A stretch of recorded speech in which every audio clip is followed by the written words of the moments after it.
오늘도 장보기로 하루를 시작하는 김도현 씨. 네, 안녕하세요.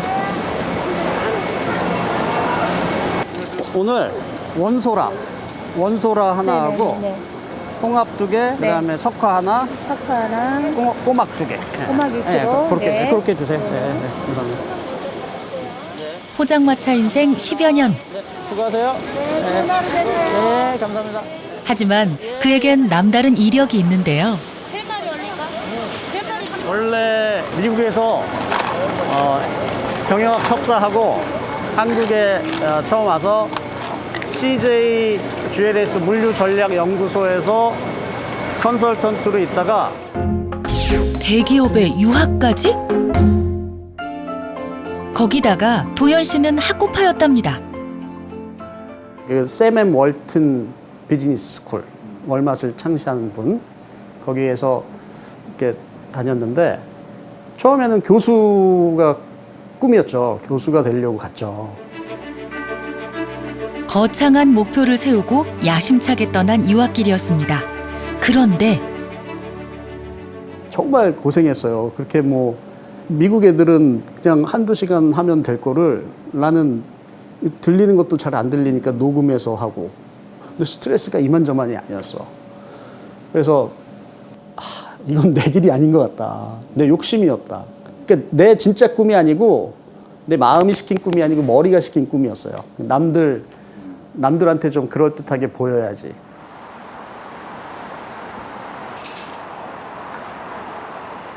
남을 위한 인생이 아닌 자신만의 삶을 선택한 김도현 씨. 네, 석화 나왔습니다. 석화 먼저 나왔습니다. 네, 맛있게 드십시오. 저기 우동사리 추가했대는데 하셨대는데? 그는 안락한 일자리를 버리고 치열한 생활 전선에 뛰어들었죠. 진짜 코로나 후에 이렇게 단체 손님 오는 것이 흔치 않은데 네. 오늘은 단체 손님이 와서 좀 바쁘네요. 오랜만에. 네. 석화 다 된 거죠? 네. 김치요. 네, 알겠습니다. 강단 위에 섰을 수도 있었던 이 사람. 혹시 타고난 금수저라서 세상 무서운 줄 몰랐던 것은 아닌지 그의 속사정이 궁금해졌습니다. 처음으로 부모님 말 거역하고 한 게 택시 운전이에요. 힘들다고 하지 말라고. 그런 거 아무나 하는 거 아니라고. 근데 진짜 힘들었어요. IMF 당시의 일입니다. 환율이 2배로 뛰었으니 유학은 물 건너간 일. 그래서 시작한 것이 택시 운전이었죠. 그렇게 고생고생 다녀온 유학길. 그런데 그것을 공수표로 만들더니 이 남자는 귀국 후 입사한 대기업까지 그만둡니다. 내가 하고 싶지도 않은데 시키는 거 억지로 하는 거 그런 거 너무 싫고 그게 너무 안 맞는 거예요. 이게 막상 장사를 시작하려고 했더니 돈이 없어갖고 그래갖고 회사 있을 때 회사 대기업 그 담보 신용대출 받아갖고 회사 집 몰래 때려치우고 그 몇 개월 동안 그거 월급날 되면 그거 계좌이체로 보내주고 진짜 딱 버틸 수 있는 시간이 한 6개월 그 돈 갖고 나이 40에 바닥부터 다시 인생을 시작한 그는 절대 실패하면 안 됐습니다. 그래서 가게를 꾸미는데도 심혈을 기울였죠. 이런 게 다 지금은 저 철 스테인리스로 돼 있잖아요. 이렇게 동그랗게 이렇게 나무로 된 거 없어요. 한번 잘 보시면은 진짜 길거리 나가서 영업할 수 있는 포장마차입니다. 80년대 스타일. 정말 그 옛날 포장마차 같네요. 혹시 또 이거 끌고 나가서 장사하게 될지도 몰라서. 네. 발품도 꽤 팔았답니다. 덕분에 이 가게에는 진귀한 소품이 많죠. 여기 보면은 여기 보세요. 5월 28일 일일 공부 돈 주는 날 400원. 400원이에요, 400원. 누군가 직접 쓰던 거죠. 예.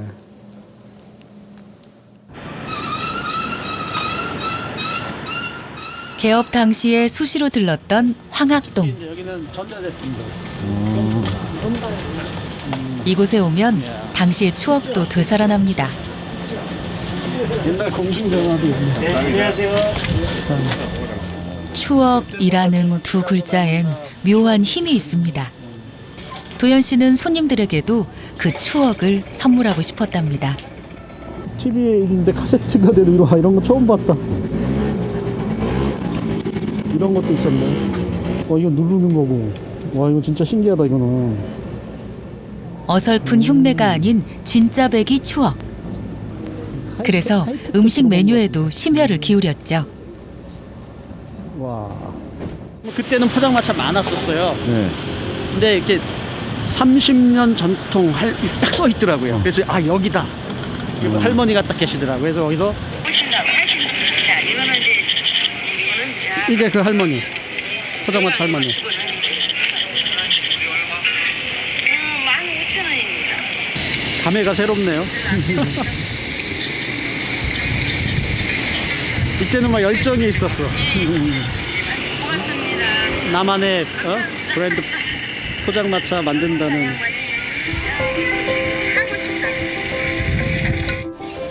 여기 제육볶음은 혹시 안 해보셨어요? 혹시 키조개도 배합하는 거하고 똑같이 하면 되나요? 순대볶음 하면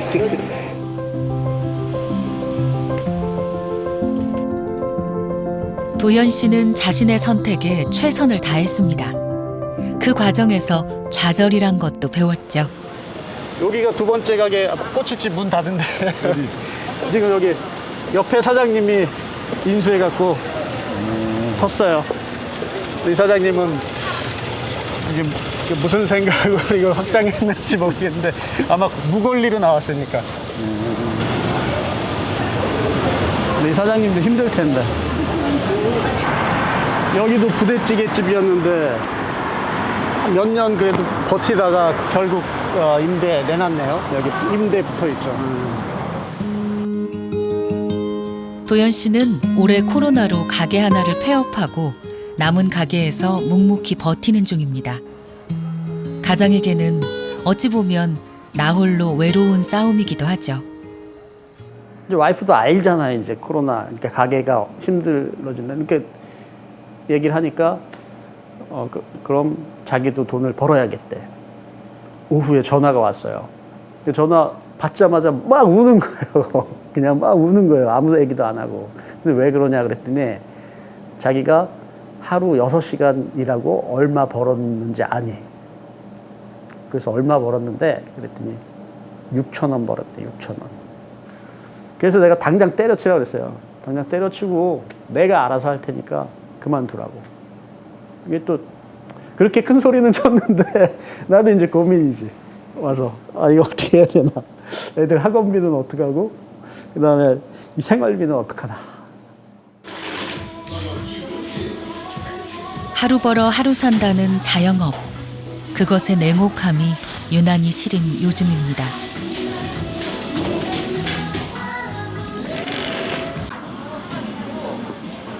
끼니도 맛이 아니라 허기로 때우고 있죠. 간단하게 먹기 좋으니까 빨리 먹고 빨리 일을 해야 되니까 간단하게 먹기 좋죠. 물론 뭐 제가 저 이모님들이 다 일하시지만 제가 마음이 편치 않아서일까. 요즘엔 몸도 앓는 소리를 합니다. 이는 제가 안 좋은지도 몰랐어요. 근데 2년에 한 번씩 그 건강검진 하잖아요. 그래서 올해 그거를 했는데 아마 10몇 개가 근데 목돈이잖아요. 목돈. 지금 이렇게 어려운 시국에 제 몸에 어떻게 그런 돈을 써요. 사실 도연 씨에게는 선택의 순간이 많았습니다. 회사를 박차고 나오지 않았다면, 공부를 더해서 교수가 됐더라면 지금 그의 인생은 어땠을까? 그런데 그런 그를 흐뭇한 표정으로 바라보는 이가 있습니다. 도연 씨의 선택도 충분히 이해가 간다네요. 저 역시도 무모하다는 표현을 좀 많이 듣는데 그 점도 좀 비슷할 것 같아요. 모르겠습니다. 저분이 보실 때는 제가 비슷하다고 해서 좀 기분이 상하실 수도 있겠지만 제가 볼 때는 그런 게 좀 느껴지네요. 저희가 전체적인 설명을 먼저 드리는 이유는 그거거든요. 사실 치의학계에서 그도 좀 별난 의사로 통합니다. 위에 쪽에 뼈가 지금 원래 요만큼 말이 많아도 너무 많은 의사. 얘는 이 까만 그림자가 정말 뼈가 종이 한 장 두께도 없을 수도 평소에는 있거든요. 그 과묵한데 행위보다 환자만 중요한 게 만나면 수다쟁이가 스트레스 된답니다. 혹시 요새 특히 받는 게 있으면 간단하게 체크만 하시는 분들은 5분에서 10분 정도 걸리시고 조금 오래 하시는 분들은 1시간 정도? 그 정도 걸리세요. 사실은 한 시간이요? 갖다 대서 말이 너무 많은가요? 이게 뭐 계신 것 같아요. 이게 설명하시는. 그뿐만이 아닙니다. 예, 너무 지저분한데. 저희가 그 전 직원 조회를 합니다. 그래서 알고 보면 송 원장은 무척 바쁩니다. 매일 모든 진료 내용을 직접 챙기고 최근 몇 년 동안은 새로운 치과 치료 연구에 밤낮 없이 몰두했다는데요. 치과에서 가장 큰 문제가 치아가 움직이고 잇몸이 아파요 해서 가게 되면 스케일링 해라. 또 이 잘 안 닦아서 그렇다. 어떤 처치가 더 이상 없거든요. 그래서 자연 치아를 어떻게 하면 오래 쓸 수 있을까? 그래서 잇몸 건강에 도움을 줄 장치도 개발 단계에 있는데 아직도 갈 길은 멉니다. 정말 한 6억 이상 지금 투자하고 아직 이제 뭔가 상품화는 못 시킨 상태지만 근데 치과에서는 아직까지 이 잇몸뼈를 재생할 수 있는 그런 기술력들이 개발되지 않았고 3MHz 이하의 초음파를 지속적으로 조사를 해준다면 혈액순환이 좋아지면서 잇몸뼈가 재생되는 그러한 상황들이 있거든요. 사모님께서는 저걸 보면 어떤 생각하시나요? 이거를 보는 순간 딱 두 가지를 떠올립니다.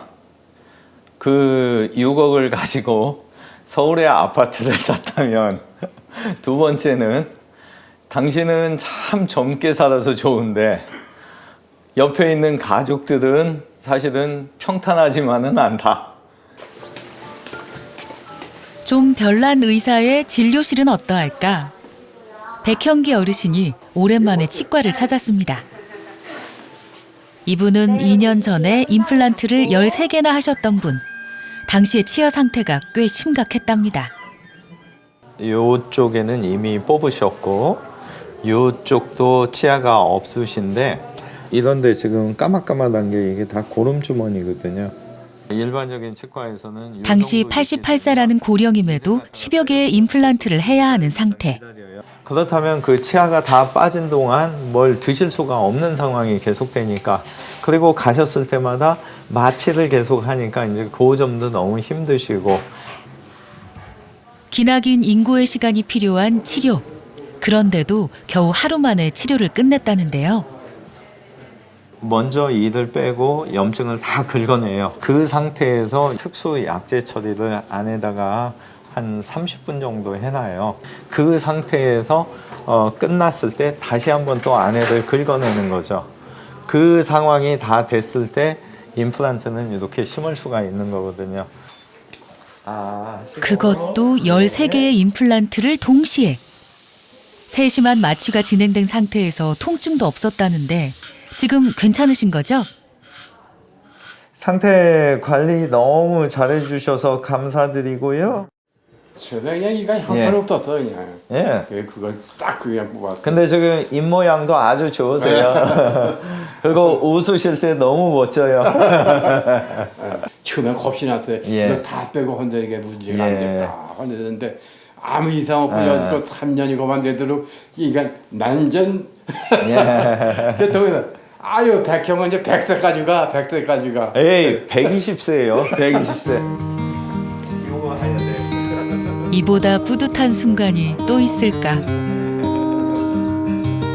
환자의 발걸음은 더없이 가볍고 배웅하는 의사 또한 인생 최고의 보람을 느낀답니다. 사실은 저희 가족들이 아빠 하면은 뭐라고 얘기하냐면 치과에서 아예 환자 보는 데는 제일 신나하는 사람 이렇게 인정을 하거든요. 수많은 치과, 10,000개 이상의 치과 중에서 저라는 사람을 몇 시간 걸쳐서 찾아오신 분들한테 분명히 미안하지 않으려면 최소한 이 정도의 노력은 하고 살아야 되지 않는가, 그런 이제 채찍질을 마음속으로 하는 거죠. 안 더워? 괜찮아? 동시대를 살아가는 또 다른 아빠. 됐어. 도현 씨는 어떻게 지내고 있을까요? 자, 축구 실력이 얼마나 늘었나 보자. 저! 오랜만에 아들과 함께 시간을 보냅니다. 오! 안 들어갔어. 안 들어갔어. 아들은 어느새 고등학생. 훌쩍 자라서 든든하기도 하고 가끔은 저 혼자 큰 것 같아 미안해지기도 하죠. 목에 닦고 뭐 땀. 일단 아버지한테서 일단 사람이 꿈이 있어야 살아간다는 걸 느꼈어요. 왜냐하면 대기업을 들어가도 그만두는 사람 수도 없이 들었거든요. 저는 이 세상 모든 아빠가 한마디로 표현할 수 있다고 생각하는데 그냥 간단하게 어깨가 가장 무거운 사람이라고 생각해요. 혼자서 적으면 2명, 많으면 3, 4명, 5명까지 있잖아요. 혼자서 그 많은 사람들을 담당하고 짊어지는 게 굉장히 큰 부담이라고 생각해요. 근데 그것을 무보수로 해내고 계시니까. 돈 좀 줘 그러면. 아빠가 할 말은 아니지. 웃고 있지만 사실은 웃을 수 없는 날들이 계속되고 있습니다.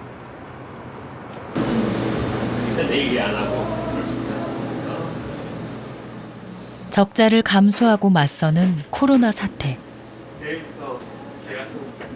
언제 끝날지 모르는 이 위기가 오늘도 가게에 끝없는 그림자를 들이웁니다. 그러니까. 근데 이거는 이제 시작해야 되는데 끝나라고 하면 어쩌라고. 우리는 2차 8시, 9시 시작인데 시작하자마자 끝나야 돼. 그니까요. 너무 어이가 없잖아요. 그러니까 아유, 2팀이라도 오신 거 감사한 거야. 포장마차는 9시나 돼야 붐비는데 언제쯤이면 다시 그때로 돌아갈 수 있을까? 겉에서 보면 풀고 영업하고 뭐 잘 되니까 하는 거 아니야 이렇게 생각하지만 문을 닫을 수가 없으니까 이렇게 열어놓고 있는 거죠.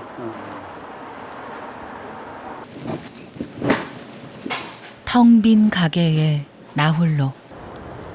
오늘도 씁쓸한 마음으로 하루를 마감합니다.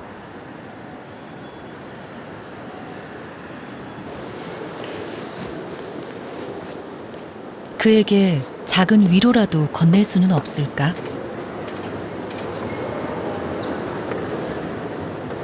망했습니다. 아주 한 달 내내 영업을 못했어요. 다행히 든든한 지원군이 계셨네요. 안녕하세요. 네, 안녕하세요. 예. 네. 오늘 치료를 하게 된 송영국 원장이고요. 네. 잘 검사해서 설명부터 네네네. 드릴게요. 네네네. 혹시 어떤 점이 불편하신가요? 그 충치가 아주 많이 있는 것 같고요. 그 예, 다음에 찬물 같은 거 닿으면 이렇게 이가 시리고. 찬 거요. 예. 이 밑에를 꼭 빼야 되는 목돈 들까봐 관점에서는 미뤄두었던 이렇게가 치과 같이 치료. 없는 게 좋은 거거든요. 이것만 그리고 해결돼도 여기는 조금은 기운이 날 것 같은데요. 덮여 있기 때문에 관계가 없고요. 피디님이랑 이거 같이 들으셔야 돼요. 모든 사람이 똑같은 거예요. 입술이 가볍게 닿았을 때 2에서 4mm 이게 떠 있어야 된다. 떠 있네요. 예. 가볍게. 근데 이 악무는 증상만 없어도 사실은 치과 질환은 50% 이상 없어질 걸로 저는 보고 있고, 그래서 여기 왜 거북목이나 이런 네. 분들이 전형적으로 이걸 꽉 무세요.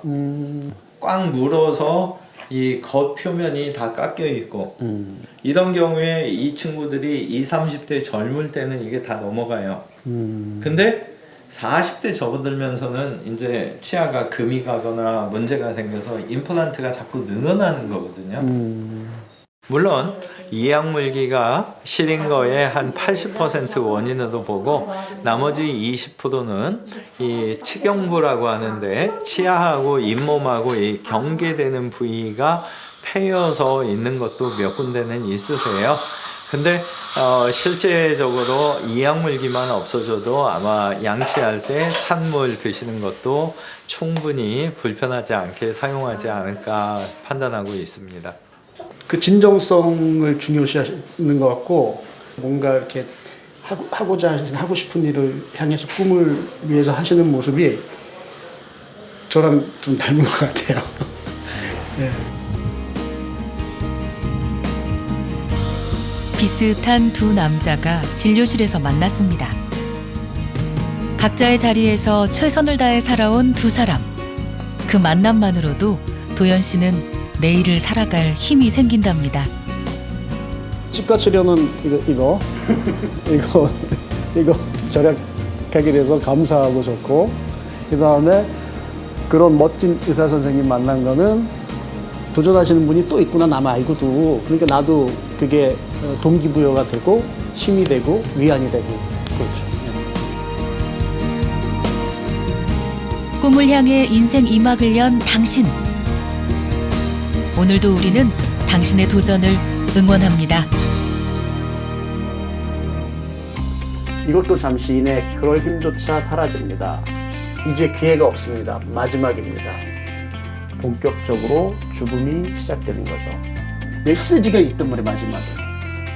그거를 딱 들으면 아직은 잘 모르겠고 시청자 입장에서 아들 입장에서 말고 시청 그렇지요.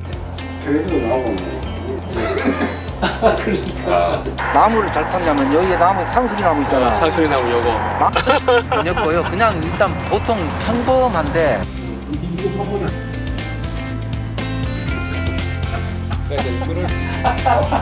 권진성 화이팅!